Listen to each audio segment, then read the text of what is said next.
Добро вечер во емисијата 360 степени на Алсат. Еве ги темите за вечерва. Каде завршувале парите испумпани при изградбата на автопатот Демир Капија Смоквица? Фамозната фирма Ексико исплива на површина и во аферата Актор. Како е можно организираното терористичко загрозување на уставниот поредок на 27 април да нема организатор? Тука главниот го нема, значи во обвинението, и тоа е стварно голем пропуст.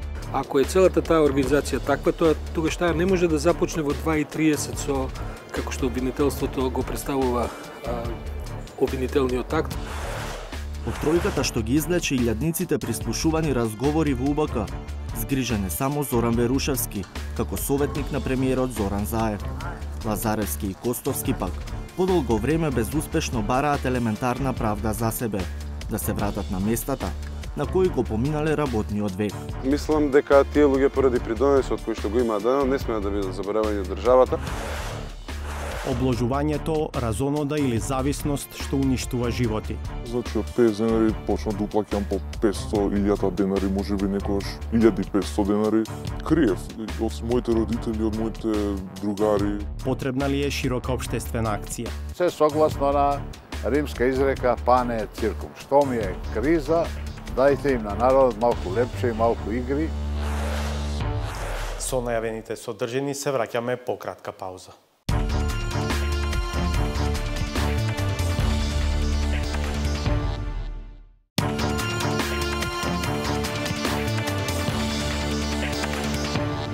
Вечерва откриваме нови, досега јавно непознати врски во рамките на случајот Актор, кои водат до една од најконтроверзните фирми во изминатите години во Македонија, Ексико, и кои можат да бидат индиција за тоа каде завршувале дел од испумпаните пари. Документи од Централниот регистар откриваат дека Ексико била во партнерство со собственикот на Инвикта, една од трите фирми кои СЕО ги сомничи за перење милиони евра при изградбата на автопатската делница од Демир Капија до Смоквица. Фамозната Ексико, чие собствеништво е скриено во Лугано, Швајцарија, во Македонија поседува удели во повеќе фирми, како и атрактивно земјишти и недвижнини, меѓу кои и објект на водно, во кој според еден од случаите на СЈО живее екс-директорот на УБК Сашо Мијалков. Александар Димитриевски ја истражуваше поврзаноста на Ексико со случајот Актор. Пред 10 дена изградбата на автопатот Демир Капија Смоквица стана предмет на истрага за СЈО, поради начинот на кој избран победникот на тендерот грчки Актор. Но оваа истрага се отвара и поради основано сомнение за перење на пари кои фирмата, добитник на тендерот, ги добила со злоупотреба во постапката за јавна набавка. Истиот ден, екс-премиерот и прв осомничен во случајот обвини дека истрагата е политичка хајка, дека ништо не изгрешил, за доказ се повика на истрагата на Брисел за случајот. Според информациите што ги имам, минатата година ревизорското тело на Европската комисија ги известило владините органи дека ја завршиле таа истрага и дека немаат забелешки никакви на постапката. По само неколку дена, телевизијата Телма доби поинаков одговор од Брисел. Истрагата за Актор на Европската канцеларија за борба против измами ОЛАФ открила незаконитости од страна на фирмите што ограјат автопатот. 360 степени дојде до нови детали кои откриваат директни релации меѓу еден од осомничените грчки бизнисмени и најпознатата македонска тајна компанија Ексико.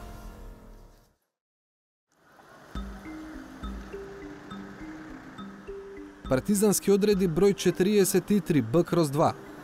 Однадвор, оваа адреса не кажува ништо повеќе освен дека улицата и бројот означуваат еден стан во оваа зграда во центарот на Скопје. Но според документите до кои дојде 360 степени, на оваа адреса се регистрирани барем две фирми.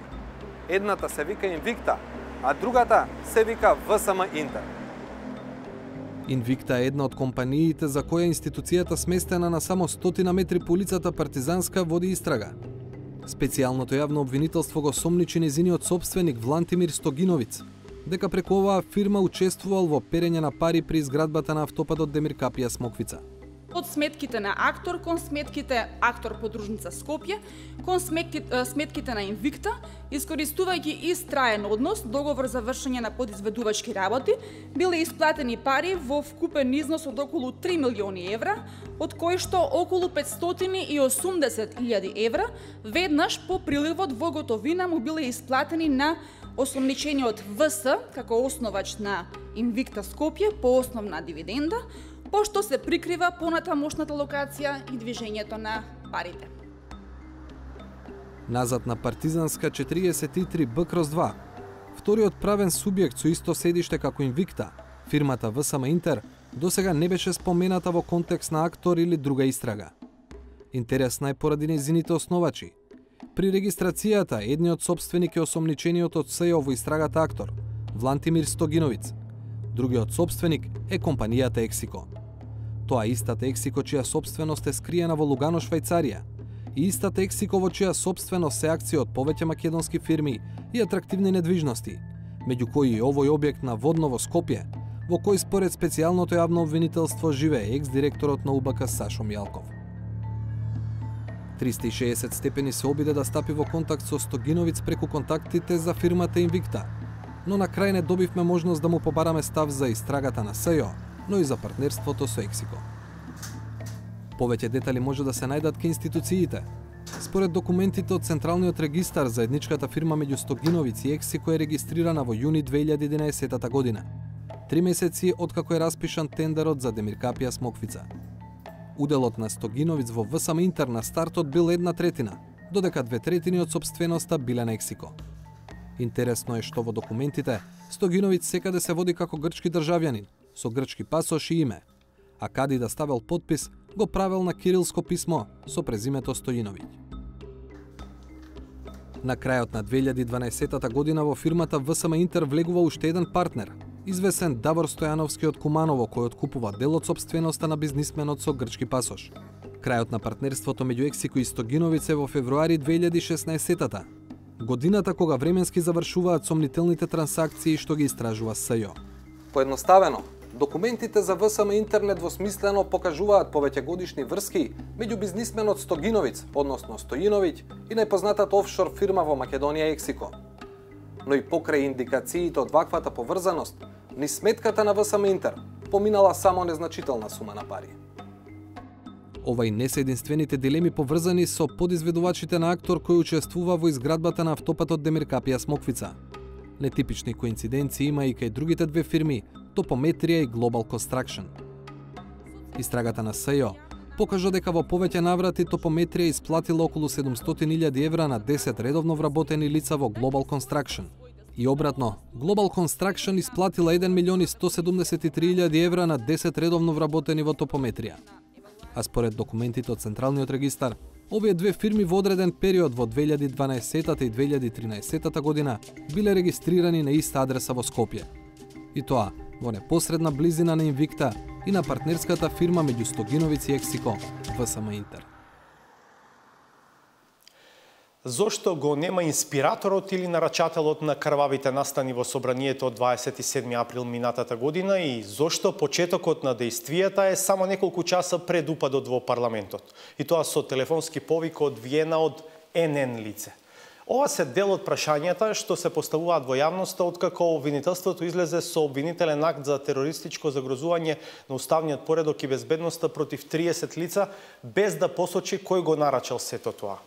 Од обвинителството повторуваат дека утврдиле учество на уште неколку засега непознати лица и дека продолжуваат со истражните дејствија заради целосно расветлување на настанот. Славица Филиповска.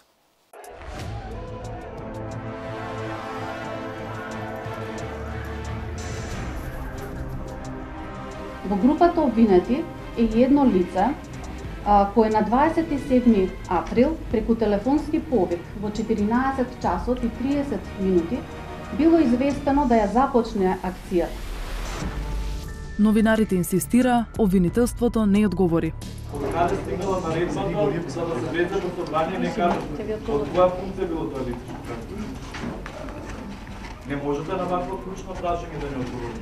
Тие детали ќе бидат натаму видливи во текот на постапката. Ама покренато обвинение. Ви благодарам. Токму овој аспект од обвинението е предмет на најголеми критики. Тука главниот го нема, значи во обвинението, и тоа е стварно голем пропуст. Дали и крвавиот четврток, како и диво населје, ќе се сведе на казни за извршителите без да се чепнат нарачателите.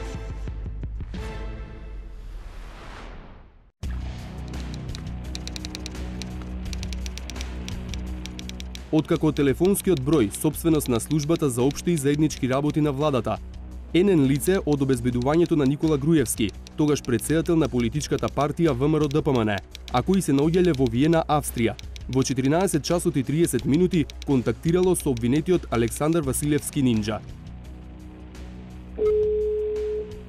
Овој дел од обвинителниот акт за настаните на 27 април минатата година, со кој се опишува почетокот на целата операција за упад во парламентот, продолжува да предизвикува најмногу реакции во правната и општата јавност.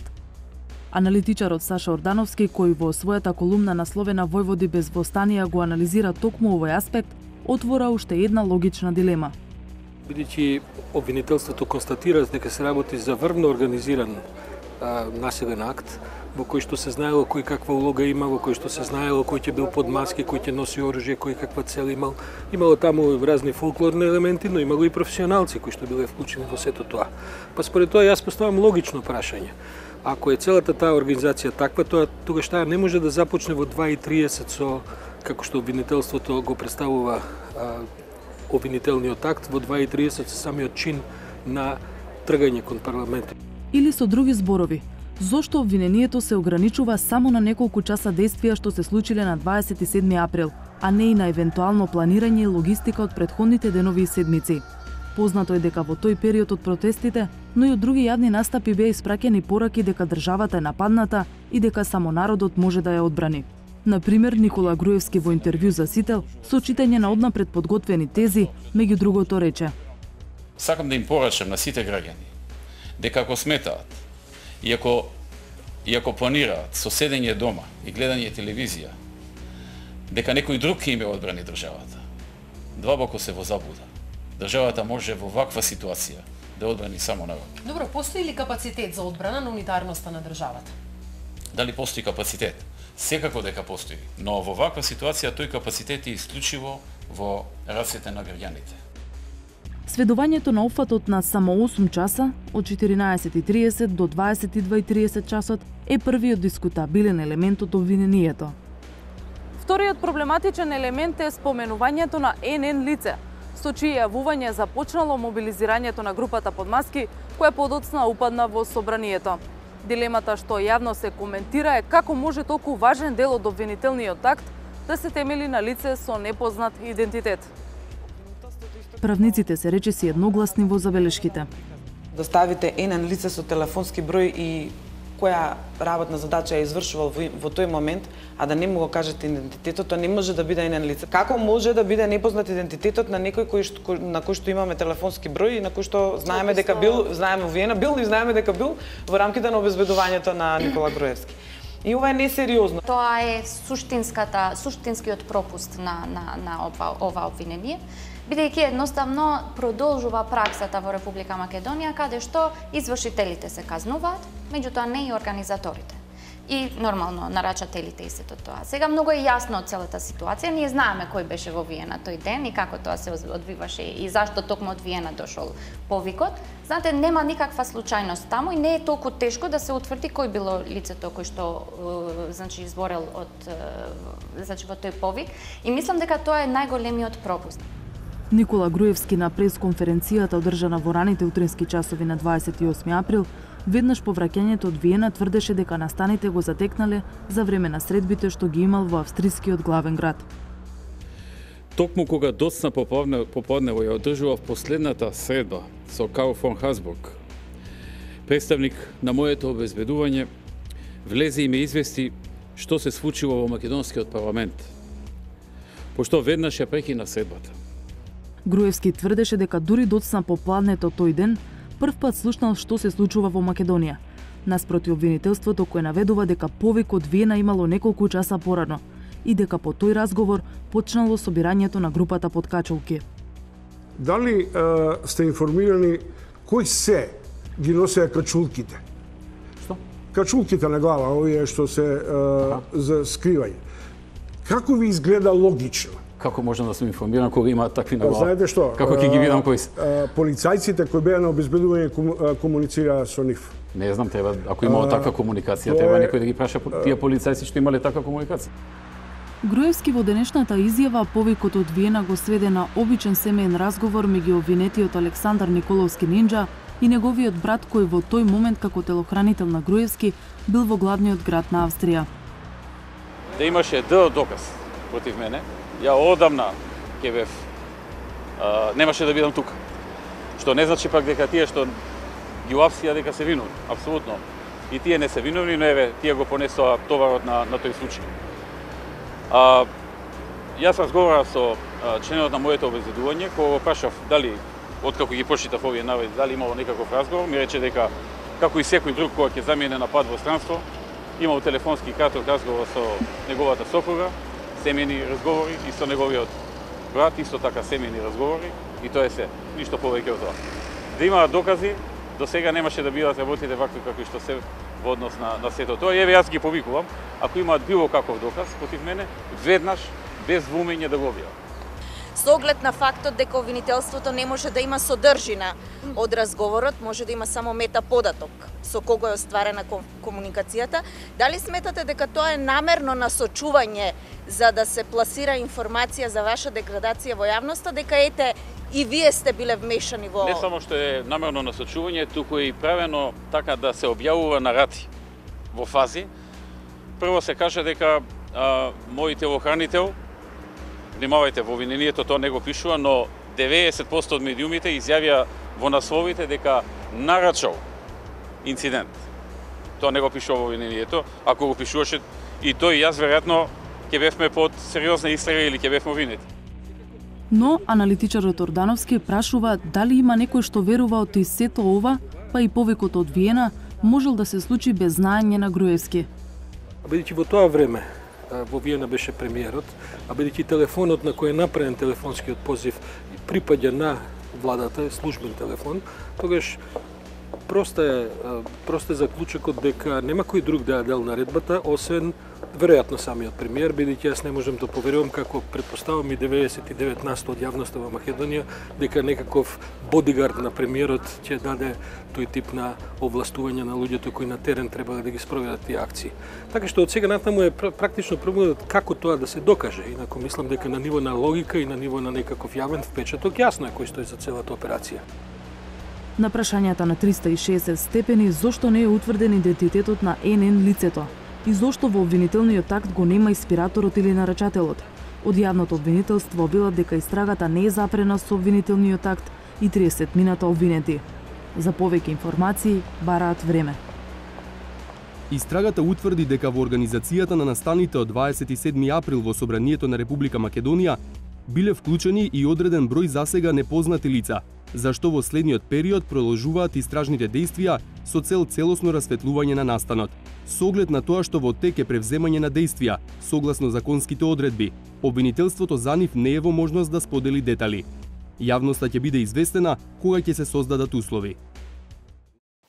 Наред е уште една пауза по која ќе гледате.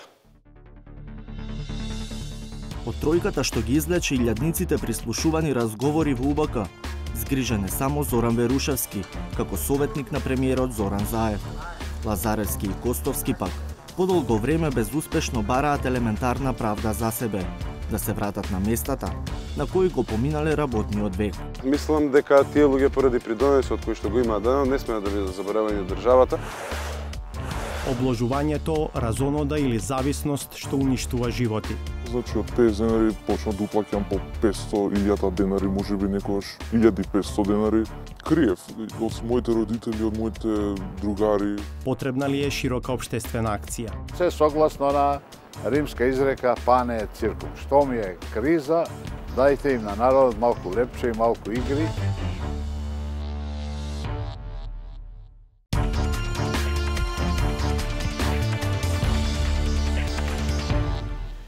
По трагите на изјавата на Ѓорги Лазаревски, кој заедно со Звонко Костовски ги изнесе илјадниците прислушувани разговори од УБК, дека се чувствува осамено и напуштено, прашавме на повеќе адреси. Зошто луѓето што на виделина ги изнесоа злоупотребите на претходната власт се оставени без работа и без елементарно внимание од општеството?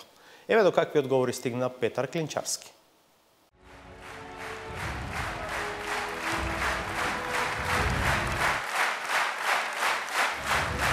Патриотите на Македонија ги обезбедија документите и доказите. Сакам да им одадеме почит на овие храбри луѓе на кои им ја должиме вистината за Македонија. Вака говореше лидерот на СДСМ Зоран Заев за свиркачите од УБК, меѓу кои Звонко Костовски и Ѓорги Лазаревски, во времето кога одекнуваа бомбите за тогашната власт на ВМРО ДПМНЕ. За храброста да се документира масовното прислушување, им одаде признание со зборовите дека тие се совеста на општеството и луѓе што ги ставија животите на коцка заради спас на државата. 3 години подоцна, период во кој се случи промена на власта, аплаузите и признанијата за овие луѓе се префрлија на меѓународна сцена. Додека дома се соочија со молки заборав. Why it takes so long for the whistleblowers to get justice and recognition? Why there is a delay in healing the wounds? I would say deliberate delay. What is the problem? Why we are ignored and abandoned? Although I can guess the answers, I am not optimist that I will ever get an official explanation. And this only shows that the system, the society, find it hard to deal with the truth and the people who speak it. Од тројката што ги излече илјадниците прислушувани разговори во УБК, згрижен е само Зоран Верушевски, како советник на премиерот Зоран Заев. Лазаревски и Костовски пак подолго време безуспешно бараат елементарна правда за себе, да се вратат на местата на кои го поминале работниот век. За Звонко Костовски тоа засега е невозможна мисија, бидејќи има статус на осудувано лице во предметот пуч. Тој остана единствен осуден во овој случај со ефективна 3-годишна затворска казна, откако прифати спогодба со јавното обвинителство под сомнителни околности. По преземањето на предметот, СЈО се откажа од обвинението за пуч, поради немање докази и иницираше барање за заштита на законитоста за Костовски до Врховниот суд. Баравме поништување на спогодбата затоа што не постоеја докази во конкретниот случај, врз основа на кој што спогодбата се базираше. Така што во тој случај одлуката, судската пресуда е донесена без воопшто да постојат докази, затоа баравме да се преиспита нејзината законитост. По известно време, Врховен пресече, Костовски не шпионирал за странски служби, но остана делот од пресудата за нелегално прислушување и затворската казна од 1 година, која Костовски веќе ја одлежа.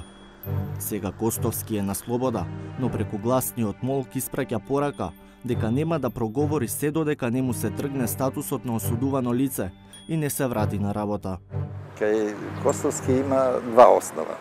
Да се бара повторување на постапката, што целосно се исполнети условите, веќе се докажа кој го вршил прислушувањето, незаконитото прислушување. Костовски е само сведок на незаконитото прислушување по налог на Мјалков и тогашната министерка Гордана Јанкуловска. Значи, вие не можете сведокот да го обвините дека го правил. Богоевски, кој е екс-директор на УБК, смета дека неговите поранешни колеги мора да добијат соодветна сатисфакција, и лична, и општествена. Неприфатливо е да такви личности, заради познатите состојби во судството, да бидат сега повторно жртви, да не можат да ги реституират изгубените права во процес каде што невино се судени од претходната власт. Од тука, одговорот на општествениот однос кон ваквите случаи, како што е Ѓорѓи Лазаревски и Звонко Костовски, мора да биде соодветен на чинот на востанувањето на неправдата. На иста линија со Слободан Богоевски е независниот пратеник во Собранието, Павле Богоевски.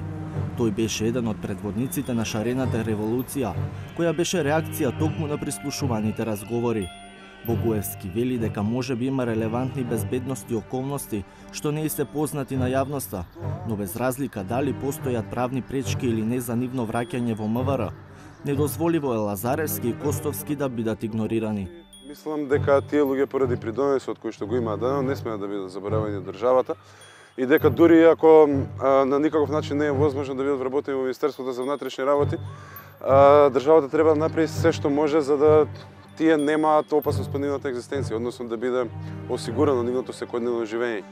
Но за разлика од Костовски, кај Лазаревски воопшто не постојат правни дилеми за враќање во МВР. Ослободен обвинението во предметот пуч, тој сам даде отказ од позицијата главен оперативен инженер во петата управа во УБК во октомври 2013 година. Работниот однос му завршил, како што тврди, под закане и притисок од повеќе безбедносни структури во и надвор од полицијата. Да останеше на работната позиција, од август минатата година, Лазаревски веќе ќе уживаше во пензионерските денови. Прашавме во Министерството за внатрешни работи дали ги истражуваат околностите на заминувањето на Ѓорги Лазаревски од институцијата и дали е разгледана можноста за негово враќање во УБК. Одговор не добивме, како продолжение на индикативниот молк и игнорирањето на овие луѓе.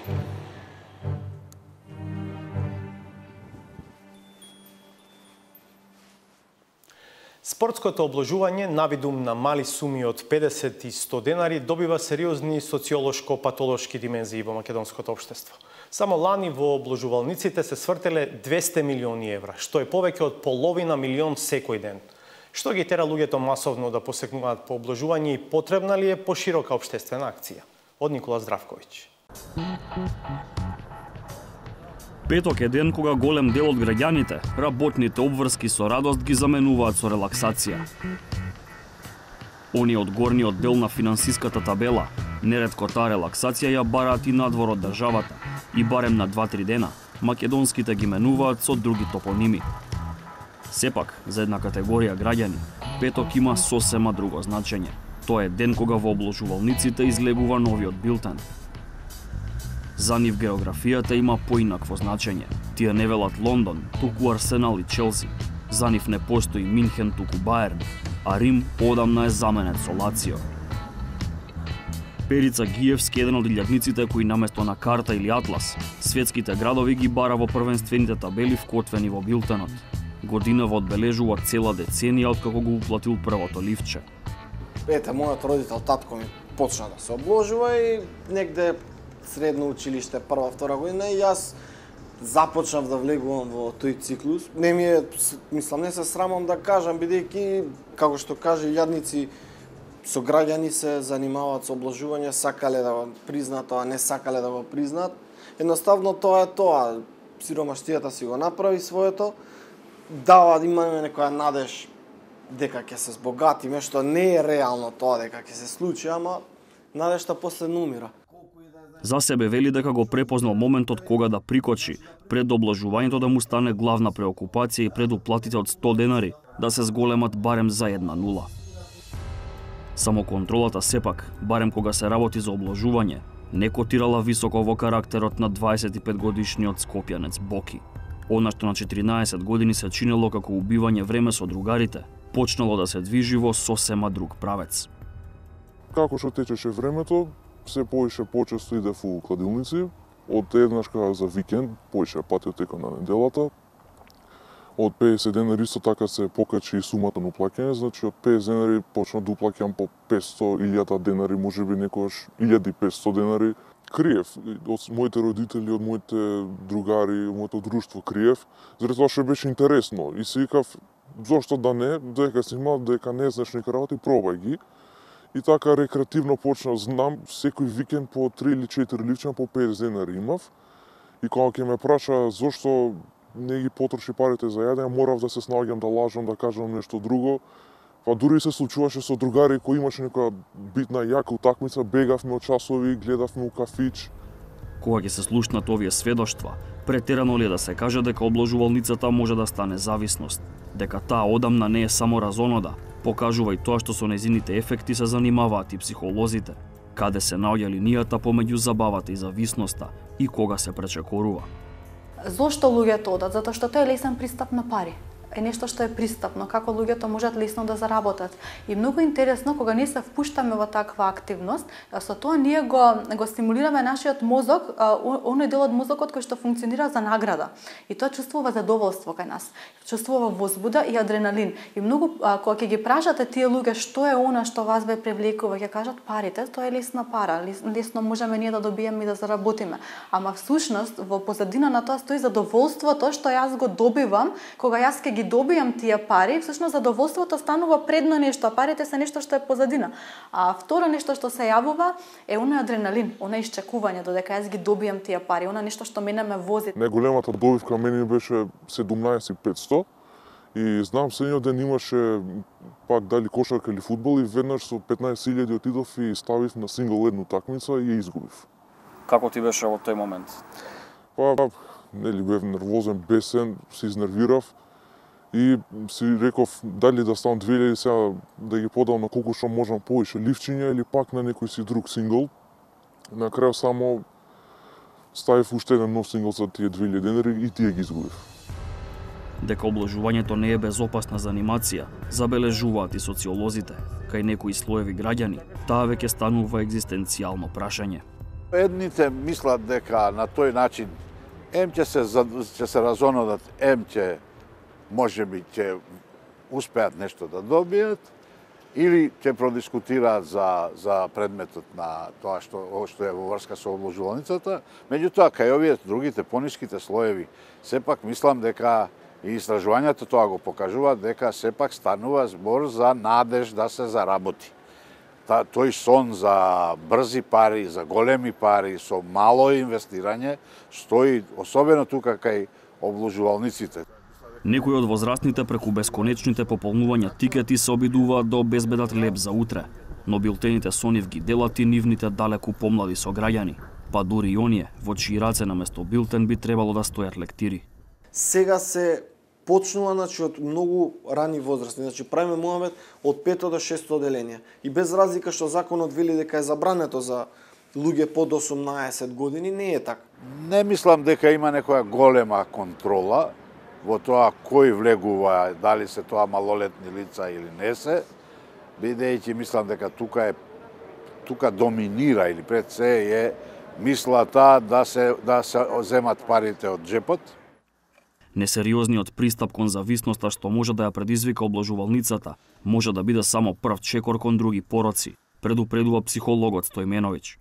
Тоа е еден процес од внатре, каде што имаме вознемиреност, каде што понекогаш има несолница, каде што понекогаш има грижа на совест, каде што има едноставно тензија, што едноставно луѓето не знаат како да ја смират и како да се ослободат од нив, освен со одање на истото место. И многу често тоа е знакот првиот на дека постои зависност, секогаш се враќаат. Дури после големиот губиток на пари, утре дента се враќаат и уплаќаат или вложуваат уште поголеми пари со надеж дека ќе ги вратат и загубените. Сепак, не се сите добронамерни и решени да им помогнат на обложувачите кои се на пат да се навлечат. Советувачите за обложување, така наречените професионални типстери, пронашле начин како да ја искористат слабоста, па дури навлеченоста на дел од обложувачите. На социјалните мрежи креираат групи кои што асоцираат на фудбал, на спорт, на така наречена сигурна добивка и на пари, па таму за паричен надомест нудат така наречени сигурни дојави. Како тоа функционира? Тие му велат на заинтересираниот обложувач: дај ми 100 евра за да ти дадам сигурен надпревар. Меѓутоа од тие 100 евра 50 се уплаќаат пред надпреварот, а 50 подоцна. Додека обложувачот да свати дека таков надпревар воопшто не постои, тој веќе уплатил 50 евра, а кога ќе сака да се разбере со оној што надпреварот му го понудил, групата веќе не постои. Од година в година, во Македонија е се потешко да се поседува и одржува успешен локал. Интернет кафеа, цедетеки, кафулиња, бутици. По неколку месеци речиси сите завршуваат во архива. Помеѓу ретките чиј опстанок се мери во години, по правило се обложувалниците. У една населба тогаш, ако имаш една кладилница, сега има 10. И додека обложувачите ги полнат обложувалниците во надеж дека нивната добра самовила се вика Интер, Манчестер Юнајтед или Борусија Дортмунд, бројките велат дека на крајот крчмата е секогаш кај обложувалниците. Во 2017-тата Во обложувалниците се слеале околу 200 милиони евра, или скоро 6% од државниот буџет. Овие бројки се доста високи ако се земе предвид дека Македонија е земја каде за граѓаните секој месец е нова борба за екзистенција. И да ги добиеш тие пари, да испадне тоа ликче, ти пак продолжуваш, значи влегуваш во таа механизација кога едноставно не можеш да завршиш на крај со плюс. Тоа е реалноста. И било кој да објасни дека има заработил големо богатство од кладилница не е вистина. Тоа е само мамка и дрога која што ќе те наведе на подлоги стази се да изгубиш и дека тоа нема живеачка, дека тоа нема некој начин да ти се замени плата или живеачка. Печат на овие зборови ставаат самите броеви. Од преку 64 милиони уплатени ливчиња минатата година, само 5% од нив биле добитни, а просечната добивка изнесувала 43 евра. Ако сите недостатоци се толку видливи, како е можно државата да не ги гледа? Се согласно на римска изрека пане циркум. Што ми е криза, дајте им на народот малку лепче и малку игри, за да заборави на кризата, односно за да заборави на незадоволството од конкретната политика. За Перица минатото коло мина беше Астон Вила. Бог и мините веќе не ги ни брои.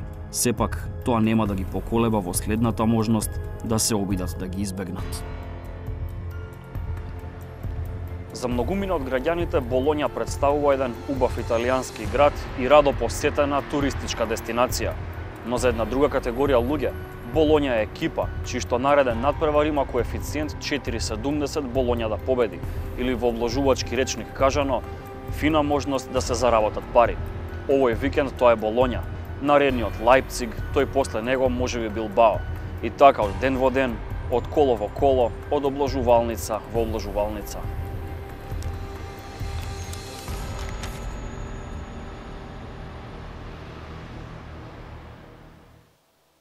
По кратката пауза што следува, ќе ја видиме саботажата. Бидете налсад.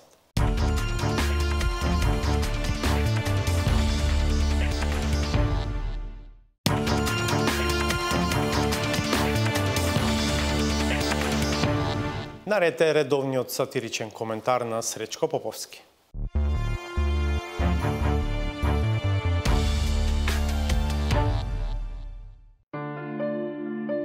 Постојаното силно подкопување на кредибилноста на институциите со неверојатни бесмислени пропусти доживеува епохални размери. Последно во низот е принудното цензурирање на поетската слобода која се разбира е неограничена, но само ако за ширењето на личните фрустрации на авторите не се должни да плаќаат граѓаните. Впечатокот дека власта се уште не успева да ги пофаќа конците е неподелен. Не ви чини алатката. Епа извини тоа е. Не им чинат алатките, па сега кој како сака нека ме свати. Никако освен како неверојатно символично не може да се свати ниту проблемот при отварањето на новиот објект кој на површина изнесе системската мака со која се соочува судството. Толку силно му гори под нозете што се додека конечно не се најде јунак што ќе ја спаси правдата. Апаратите за тревога продолжуваат непрекинато да сигнализираат опасност од опожарување. Да се изгасува. Ало, јас те слушам. Ова нема да се изгаси. Ова да ги слушате. Не знам. Од струга. Нека се. Каз дека зградата функционира. Во меѓувреме пратени се луѓе кои што ќе го исклучат алармот, така да нема да ни пречи, особено кога ќе биде времето за коктел. А баш тие коктели и банкети, тие западни форми на социализација го вклучуваат алармот кај самопрогласените чувари на македонштината. Безпредметно загрижени дека некој ќе и наштети на незината посебност. Тие со сета сериозност го изразуваат стравувањето дека освен традиционалниот и генетски, во опасност е доведен и нашиот човечки род. Значи ни го променат идентитетот, ни тоа кафе што го пијат нема го пијат така. Затоа што во странство не пијат кафе, не мезат, не го живеат овој начин на живот тие што го правиме. Таму тие се роботи. Автомат никако не може да биде оној што на секаков начин се труди да си ја задржи веродостојноста, па на мигови својот идентитет го крепи на воинствена античка сила, а својата мекост ја покажува потпирајќи се на кротката словенска душа.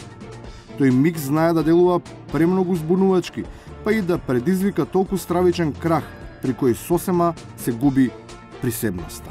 А зај кој се извинувам, ние така македонците го викаме, земјоделец, тој значи има документ дека е ненормален и не знае што збори.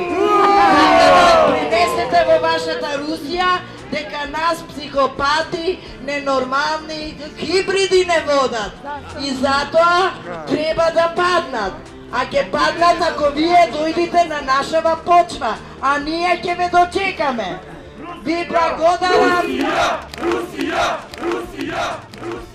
Малиот одбор за дочек ќе станува уште поневидлив, оти никој повеќе не им верува на класичните северноисточни шеми, изработени од поттикнувачите кои се кријат зад минорната дружина. Дури и статистичките показатели јасно укажуваат на драстичниот пат на трендот на оние што се подготвени да бидат стрижени на ваков начин. Од 2 милиони овси до 93-та, од 93-та навамо сме стасали до 300 до 400 илјади овси. Може би бројката не е за подценување, но се е поголема свеста дека патот по кој се оди е таков, нерамен и со препреки. Затоа е потребно постојано да се интервенира, за да нема никакво застранување од зацртаната рута. По нашки народно кажано има румби-тумби, но ние се заземавме ова да се исправи и ќе се исправи. И на крајот, се засилува главоболката по најавите дека ќе бидат исправени кадровските румби-тумби. Се бара лек. Налгинч или диапазам, диазапам. Ова е за привремено смирување. Главата се спасува само ако се отстранат деловите од телото, во кој веќе не циркулира живот за сите, освен за нив. Ако не гледавте, ви благодарам за вниманието. Следното наше издание е в петок од 22:30. Пријатно!